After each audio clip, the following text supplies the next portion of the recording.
Welcome to Meena vlogs. இன்றைக்கி நம்ம மீனா விலாக்ஸில் வாழைத்தண்டு கூட்டு எப்படி பண்ணுறதுன்னு பார்க்கலாமா?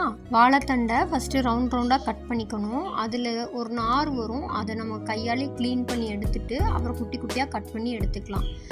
இப்போ ஒரு பாத்திரத்தில் கொஞ்சம் பாசிப்பருப்பு, அதுக்கு தேவையான அளவு தண்ணி ஊற்றி மஞ்சத்தூள் போட்டு அது ஒரு கொதி வந்ததும் அதில் நம்ம கட் பண்ணி வச்சுருக்க வாழைத்தண்டையும் போட்டு நல்லா கொதிக்க விட்டுறலாம்.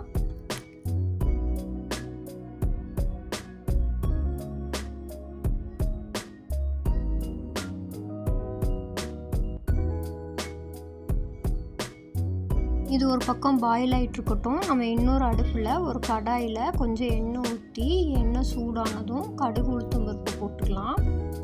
அது நல்லா பொரிஞ்சு வந்ததுக்கப்புறம் சீரகம் ஒரு ஸ்பூன் போட்டுக்கலாம். அதுவும் நல்லா பொரிஞ்சதுக்கப்புறம் குட்டி குட்டியாக கட் பண்ணி வச்சுருக்க ஆனியன் சேர்த்துக்கலாம். வெங்காயம் கொஞ்சம் வதங்கினோடனே அதிலே கொஞ்சம் பூண்டு போட்டுக்கணும். பூண்டும் நல்லா வதங்கினதுக்கப்புறம் பச்சை மிளகாய், கொஞ்சம் கருவேப்பிலை, கொத்தமல்லி சேர்த்து அதையும் நல்லா வதக்கிக்கலாம்.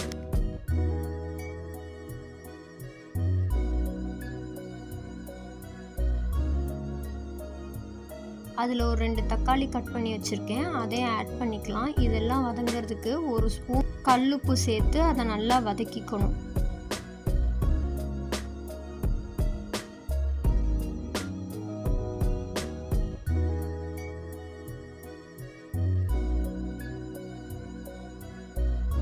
இப்போ அந்த தாளிப்பெல்லாம் இந்த அளவுக்கு வதங்கினோடனே நம்ம ஆல்ரெடி பாயில் பண்ண வச்சுருந்த அந்த வாழைத்தண்டு கூட்டில் இதையும் எடுத்து ஆட் பண்ணிக்கலாம்.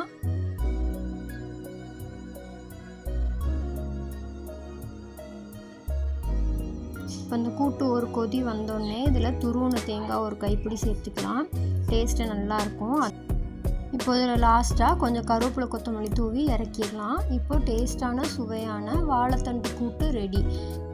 இதில் நிறையா நார்ச்சத்து இருக்கிறதுனால இதை நம்ம ரெகுலர் ஃபுட்ஸில் சேர்த்துக்கும் போது நம்மளுக்கு ஹெல்த் பெனிஃபிட்ஸ் நிறையா கிடைக்கும். கண்டிப்பாக நீங்கள் இதை ட்ரை பண்ணி பாருங்கள், உங்களுக்கும் ரொம்ப பிடிக்கும். இதே மாதிரி ஈஸியான ரெசிபிஸோட அடுத்தடுத்த வீடியோஸில் உங்களை நான் மீட் பண்ணுறேன். தித்திக்கும் தமிழ் போல் தித்திப்பாய் இருப்போம்.